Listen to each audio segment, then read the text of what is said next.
YouTube channel. तो आज की इस वीडियो में हम लोग डिस्कस करने वाले हैं फाइन आर्ट की बुक NCERT क्लास 11 का चैप्टर 6 मंदिर स्थापत्य और मूर्तिकला। ये बुक बहुत ही इम्पॉर्टेंट है UPSC प्रिपरेशन के लिए और स्टेट PCS के लिए। तो पहले आपको इस बुक को कवर करना होगा, उसके बाद आप स्टैंडर्ड बुक में जाइएगा तो आपका कॉन्सेप्ट क्लियर होगा। इस बुक से डायरेक्ट क्वेश्चन आते हैं एग्जाम में। तो चलिए हम लोग आज देख लेते हैं कि क्या इसका आंसर होगा। तो मंदिर स्थापत्य और मूर्तिकला, इसके बारे में हम लोग डिस्कस करते हैं। तो सबसे पहले हम लोग मंदिर तो जानते ही हैं कि क्या होता है, तो एक बार देख लेते हैं इंट्रो। टेम्पल मतलब मंदिर, भिन्न प्रदेशों के अनुसार देवालय, कहीं देवकुल, कहीं मंदिर, कोविल, देवल, देवस्थानम, प्रसाद या क्षेत्रम कहा जाता है। मतलब कहीं मंदिर, कहीं टेम्पल, मतलब भिन्न भिन्न प्रदेश में भिन्न भिन्न चीज़ नाम दिया गया है। और मैं आपको बता दूं, अगर चैनल पे नए हैं तो चैनल को जरूर सब्सक्राइब कर लीजिएगा, वीडियो को लाइक शेयर कीजिएगा, और अगर कर दिए हैं आप सब्सक्राइब तो बहुत अच्छी बात है। सब्सक्राइब करने से क्या होगा कि मैं जब भी वीडियो अपलोड करूंगी तो सबसे पहले आप तक जाएगी, और आप टाइम से देख लीजिएगा। आगे बढ़ते हैं। मंदिर देवी देवताओं की पूजा करने और ऐसी धार्मिक क्रियाएं संपन्न करने के लिए बनाए जाते हैं मंदिर। प्राचीन मंदिर, जहाँ एक और स्तूप और उसका निर्माण कार्य जारी रहा। कहने का अर्थ है कि इससे पहले जो हम लोग पढ़ रहे थे वहाँ हम लोग देख रहे थे कि स्तूप बहुत जोरों शोरों पे बन रहे थे, लेकिन ऐसा नहीं कह सकते हैं कि वहाँ मंदिर नहीं बन रहा था। तो उस टाइम मंदिर भी बहुत जोरों से बनाए जा रहे थे। ठीक है। हिंदू धर्म के मंदिर और देवी देवताओं की प्रतिमाएं भी बनने लगी। हर मंदिर में एक प्रधान या अधिष्ठाता देवता की प्रतिमा होती थी। जब भी जहाँ जो मंदिर बना वहाँ मुख्य देवता की प्रतिमा मतलब मूर्ति रखी होती थी। मंदिरों के पूजा गृह 3 प्रकार के होते थे। कौन कौन से? संधर किस्म, जिसमें प्रदक्षिणा पथ होता था। निरंधर किस्म, जिसमें प्रदक्षिणा पथ नहीं होता था। सर्वोत्र भद्र, जिसमें सब तरफ से प्रवेश किया जा सकता था। तो ये आपको याद रखना है अच्छे से, ये बहुत इंपॉर्टेंट है। इसमें कुछ भी मत छोड़िएगा क्योंकि ये खुद एक नोट्स फॉर्म में है। तो आपको इससे आपको छोटा नहीं करना है, शॉर्ट नहीं करना है। कुछ महत्वपूर्ण मंदिर उत्तर प्रदेश में देवगढ़ तथा मध्य प्रदेश में एरन व नचना कुठार और विदिशा के पास उदयगिरी में पाए जाते हैं। आपको क्या करना है कि मैप बनाना है और ये सब जो लोकेशन बताया गया है उसको आपको उसमें शो करना है। ये मंदिर साधारण श्रेणी के हैं, जिनमें बरामदा, बड़ा कक्ष, मंडप और पीछे पूजा गृह है। ये सिंपल बनाए गए हैं। हिंदू मंदिर का मूल रूप क्या होता था वो हम लोग देखते हैं। पहला क्या है? गर्भगृह, जो प्रारंभिक मंदिरों में एक छोटा सा प्रकोष्ठ होता था। जो गर्भगृह होता था वो बहुत छोटा होता था, जिसे प्रवेश के लिए एक छोटा सा द्वार होता था। मतलब मंदिर के अंदर जो गर्भगृह होता था उसका द्वार बहुत छोटा होता था, और वहाँ पे गर्भगृह में मंदिर के मुख्य अधिष्ठाता देवता की मूर्ति को स्थापित किया जाता था। जैसे मान लीजिए कि अगर शंकर जी का मंदिर बनाया जा रहा है तो उस मंदिर में छोटा सा प्रवेश द्वार होगा और वहाँ पे शंकर जी के मंदिर को स्थापित किया जाएगा। फिर क्या था दूसरा? मंडप, मंदिर या प्रवेश द्वार बड़ा होता था। देखिए, जो मंडप होता था उसके अंदर होता था गर्भगृह, जिसका प्रवेश द्वार छोटा होता था। उसके बाद बड़ा द्वार होता था। फिर शिखर बनाया जाता था, जो विमान ऊपर की ओर होता है।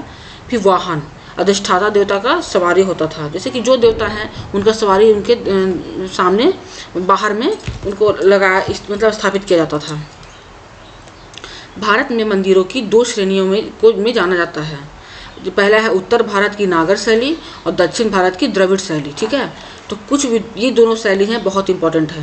कुछ विद्वानों के मतानुसार वेशा शैली भी एक स्वतंत्र शैली है। क्या है? स्वतंत्र शैली है, जिसमें नागर और द्रविड़ दोनों शैलियों की कुछ चुनी हुई विशेषताओं का मिश्रण पाया जाता है। मूर्तिकला, मूर्ति विद्या और अलंकरण, इसमें क्या है ये हम लोग देखते हैं। मूर्ति विद्या, जिसमें प्रतिमा विद्या, जिसे प्रतिमा विद्या भी कहा जाता है, इसके अंतर्गत कतिपय प्रतीकों तथा पुराण कथाओं के आधार पर मूर्ति की पहचान की जाती थी। मतलब जैसा पुराण है, हमारा ग्रंथ है, उसी के अनुसार से मूर्ति बनाई जाती थी। नागर शैली के मंदिर में गंगा और यमुना जैसी नदी देवियों को गर्भगृह के प्रवेश द्वार के पास रखा जाता था। ठीक है, ये सब इसकी क्वालिटी है, वो आपको अच्छे से याद रखना है। जबकि द्रविड़ मंदिरों में के द्वारपालों को आमतौर पर मंदिर के मुख्य द्वार यानी गोपुरम पर रखा जाता था। ठीक है। नागर या उत्तर भारतीय मंदिर शैली, इसकी क्या क्या विशेषताएं हैं? उत्तर भारत में मंदिर स्थापत्य वास्तुकला की जो शैली लोकप्रिय हुई है उसे हम नागर शैली कहते हैं। आप नागर शैली और द्रविड़ शैली, वेशा शैली बहुत अच्छे से याद रखिएगा। संपूर्ण मंदिर एक विशाल चबूतरे पर बनाया जाता था। किसे बनाया जाता था? विशाल चबूतरा, पहले चबूतरा बनाया जाता था, उसके ऊपर मंदिर बनाया जाता था। ठीक है, संपूर्ण सीढ़ियों द्वारा पहुंचा जाता था, मतलब इतना बड़ा बनाया जाता था कि इसमें सीढ़ी बनाया जाता था, उसके ऊपर से लोग जाते थे। दरवाजे नहीं होते थे। क्या नहीं होते थे? दरवाजे। मंदिर में एक घुमावदार गुंबद होता था, मतलब कि घुमावदार गुंबद ऊपर की ओर ऐसे करके, जिसे शिखर कहा जाता था। नागर में दूसरा प्रमुख वास्तु रूप है फमसाना किस्म का भवन। इसकी छतें भीतर की ओर नहीं मुड़ी होती, बल्कि वे सीधे ऊपर की ओर ढलवा होती थी। इसकी ये क्वालिटी है। ठीक है, वल्लभी को नागर शैली की उप श्रेणी कहा गया है। इसमें मेहराब छतों से शिखर का निर्माण होता था। मध्य भारत, उत्तर प्रदेश, मध्य प्रदेश, राजस्थान के प्राचीन मंदिरों में अनेक समानताएं पाई जाती हैं। ये आपको मैप में शो करना है। ये सभी मंदिर बलुआ पत्थर के बने होते थे। किसके बने होते थे? बलुआ पत्थर के बने होते थे। देवगढ़ का मंदिर जो उत्तर प्रदेश में है, यह सांची और उदयगिरी मध्य प्रदेश से 100 साल के बाद बनाया गया था। इसीलिए इसे गुप्तकालीन मंदिर स्थापत्य का श्रेष्ठ उदाहरण माना जाता है। ठीक है, यह मंदिर वास्तुकला के पंचायतन शैली में निर्मित है। अब हम लोग आप जब भी पढ़िएगा आर्ट एंड कल्चर बुक, आप अधिकतर सुनिएगा पंचायतन शैली। तो यहाँ पे मैं कोशिश की हूँ कि आपको बता दूँ कि पंचायतन शैली है क्या, ताकि आपका कॉन्सेप्ट क्लियर हो। इसमें क्या होता है कि मुख्य देवालय को एक वर्गाकार वेदी पर बनाया जाता है। मतलब सबसे पहले एक बड़ा सा मंदिर बनाया जाता है और 4 कोनों में 4 छोटे सहायक देवालय बनाए जाते हैं।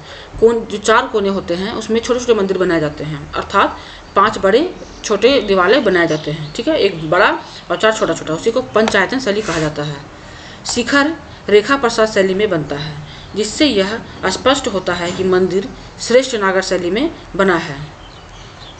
इसमें मंदिर का प्रवेश द्वार बहुत भव्य है। क्या है? भव्य, मतलब बहुत सुंदर। बाएं कोने पर गंगा और दाएं कोने पर यमुना है, उनका प्रतिमा है। इसमें विष्णु के अनेक रूप प्रस्तुत किए गए हैं। इसे लोग ब्रह्मवश दशावतार मंदिर समझने लगते हैं। मंदिर की दीवारों पर विष्णु की 3 उभरी आकृतियां हैं। दक्षिण दीवार पर शेषशयन, पूर्वी दीवार पर नर नारायण और पश्चिमी दीवार पर गजेंद्र मोक्ष। अब आते हैं खजुराहो का लक्ष्मण मंदिर। ये जो सबसे ज़्यादा आपका इम्पोर्टेंट है, विष्णु को समर्पित है। क्या है? खजुराहो मंदिर जो है वो विष्णु को समर्पित है। यह मंदिर चंदेल वंशीय राजा धांग द्वारा 954 ईस्वी में बनाया गया था। यह मंदिर नागर शैली की है। जो खजुराहो मंदिर है वो विष्णु के लिए समर्पित है। चंदेल वंशीय शासकों द्वारा बनाया गया है, 954 ईस्वी में बनाया गया है और ये नागर शैली में है। खजुराहो स्थित कंदरिया महादेव मंदिर का निर्माण भारतीय मंदिर स्थापत्य की शैली का पराकाष्ठा है, मतलब बहुत फेमस है। यह मध्य भारत की स्थापत्य कला की श्रेष्ठता से जानी जाती है। ठीक है, खजुराहो के मंदिर अपनी कामोद्वीप और श्रृंगार प्रधान प्रतिमाओं के लिए भी बहुत प्रसिद्ध है, मतलब बहुत ही आकर्षक है और बहुत ही सुंदर है। इसकी प्रतिमाओं के लिए बहुत प्रसिद्ध है। इसकी प्रतिमाओं की एक खास लक्षण है। क्या इसमें है? क्या इसका लक्षण है? देखते हैं। पत्थर को काट कर बनाया गया है। तीखी नाक, ठुड्डी बड़ी, आंखें लंबी, मतलब मूर्ति में ये सब जो है क्वालिटीज़ हैं। खजुराहो में बहुत से मंदिर हैं, अधिकांश हिंदू देवी देवताओं और कुछ जैन मंदिर हैं। 64 योगिनी बहुत प्रसिद्ध है। जो 64 योगिनी मंदिर है वो खजुराहो में बहुत प्रसिद्ध है। मोढेरा का सूर्य मंदिर आते हैं हम लोग, गुजरात में है। जो सूर्य मंदिर है वो 11वीं सदी में बनाया गया है। सोलंकी राजवंश के द्वारा बनाया, भीमदेव प्रथम ने बनाया है। कब? 1026 ईस्वी में। सूर्य मंदिर के सामने एक अत्यंत विशाल वर्गाकार जलाशय है। सीढ़ियों की सहायता से वहाँ पानी तक पहुँचा जाता है।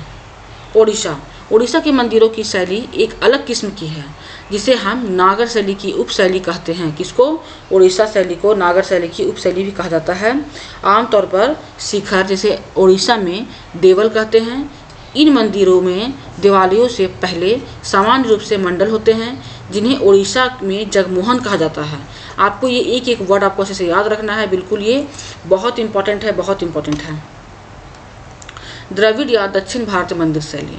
नागर शैली के मंदिर आमतौर पर ऊंची कुर्सी पर बनाए जाते हैं। ठीक है, मतलब ऊंचा बनाया जाता है। इसके विपरीत द्रविड़ मंदिर जो हैं वो एक 4 दीवारी से घिरा हुआ होता है। ठीक है, इन्हीं 4 दीवारियों के बीच में प्रवेश द्वार होता है और जिसमें गोपुरम कहते हैं। देखिए यहाँ आपको चित्र बनाया दिख रहा होगा हल्का सा, देखिए ये गोपुरम है, ये मंडप है, ये गर्भगृह है, शिखर है, विमान है। अगर आपके पास बुक होगा तो आप उसमें देखिएगा, बुक में दिया हुआ है। इसी तरह से आपको नोट्स में बनाना है ताकि आपका कॉन्सेप्ट क्लियर हो। मंदिर के गुंबद का रूप, जिसे तमिलनाडु में विमान कहा जाता है, ठीक है, तमिलनाडु में क्या कहा जाता है, उसको विमान कहा जाता है। यह सीढ़ीदार पिरामिड की तरह होता है। शिखर शब्द का उपयोग मंदिर की चोटी पर स्थित मुकुट जैसे तत्वों के लिए किया जाता है। जिस तरह नागर मंदिरों की कई उपश्रेणियाँ होती हैं, उसी प्रकार द्रविड़ मंदिरों की भी कई उपश्रेणियाँ होती हैं, जिसमें क्या है 5 प्रकार की है, वर्गाकार, आयताकार, अंडाकार, वृत्त और अष्टास्त्र, ठीक है, ये इनकी क्वालिटीज़ हैं। तंजावुर का भव्य शिव मंदिर, इसे राजराजेश्वर या बृहदेश्वर मंदिर भी कहा जाता है।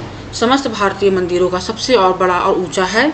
इसका निर्माण राजराज चोल द्वारा पूरा किया गया था। अनेक शैलियों का संस्करण और समावेशन चालुक्यकालीन भवनों की विशेषता थी। चालुक्य मंदिरों का एक सर्वोत्तम उदाहरण पट्टकल में स्थित विरूपाक्ष मंदिर है। यह विष्णु को समर्पित किया गया है और बनाया कौन है, विक्रमादित्य द्वितीय ने के शासनकाल में बनाया है। क्यों, इनकी पटरानी लोका महादेवी द्वारा बनाया गया है। यह मंदिर प्रारंभिक द्रविड़ परंपरा का एक सर्वोत्तम उदाहरण है। यहाँ एक अन्य महत्वपूर्ण मंदिर पापनाथ मंदिर, जो शिव को समर्पित है, यह द्रविड़ शैली के पूर्व काल का श्रेष्ठतम उदाहरण है। अब आते हैं बौद्ध और जैन वास्तुकला की प्रगति, कि इसमें कितनी प्रगति हुई थी, क्या बनाए गए थे। जब 6वीं शताब्दी में गुप्त साम्राज्य का पतन हो गया तो बिहार और बंगाल का पूर्वी क्षेत्र, जिसे मगध कहा जाता है, जो मगध साम्राज्य है वो 6वीं शताब्दी में ही आया था। बोध गया निश्चित रूप से एक अत्यंत प्रसिद्ध बौद्ध स्थल है। यहाँ बुद्ध को ज्ञान की प्राप्ति हुई थी। कहा जाता है कि यहाँ देवालय बना था, क्या बना था, मंदिर बना था, जिसका निर्माता अशोक था। अशोक के बारे में तो हम लोग जानते ही हैं, वो बहुत ही धार्मिक प्रवृत्ति के व्यक्ति थे।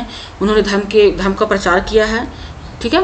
दक्कन में वास्तुकला की दृष्टि से सर्वाधिक महत्वपूर्ण स्थल एलोरा और ऐहोल में देखे जा सकते हैं, ये भी बहुत इंपॉर्टेंट है। मध्य भारत में देवगढ़, खजुराहो, चंदेरी और ग्वालियर में जैन मंदिरों के कुछ उत्कृष्ट उदाहरण हैं। कर्नाटक में जैन मंदिर की समृद्धि धरोहर सुरक्षित हैं, जिनमें गोमटेश्वर में भगवान बाहुबली की ग्रेनाइट पत्थर की मूर्तियां विशेष महत्वपूर्ण हैं। कैलाश मंदिर एलोरा, कैलाश पर्वत को हिलाता हुआ रावण, इसमें क्या है कि शंकर पार्वती जी बैठे हुए हैं और जो रावण है वो आसानी से उस पहाड़ को हिला रहा है। तो ये बहुत ही भव्य और बहुत ही आकर्षक करने वाला मंदिर बनाया गया है, जो कैलाश मंदिर एलोरा के नाम से जाना जाता है। तो ये रहा हमारा चैप्टर मंदिर स्थापत्य कला, ठीक है, मूर्तिकला, जो बहुत ही इंपॉर्टेंट है। तो मुझे उम्मीद है कि वीडियो अगर आपको पसंद आई है तो आप कमेंट करना मत भूलिएगा। वीडियो को ज़्यादा से ज़्यादा शेयर कीजिएगा, लाइक कीजिएगा और चैनल को सब्सक्राइब कर लीजिएगा। ऐसे ही वीडियो लेके मैं फिर आऊँगी, तब तक के लिए धन्यवाद।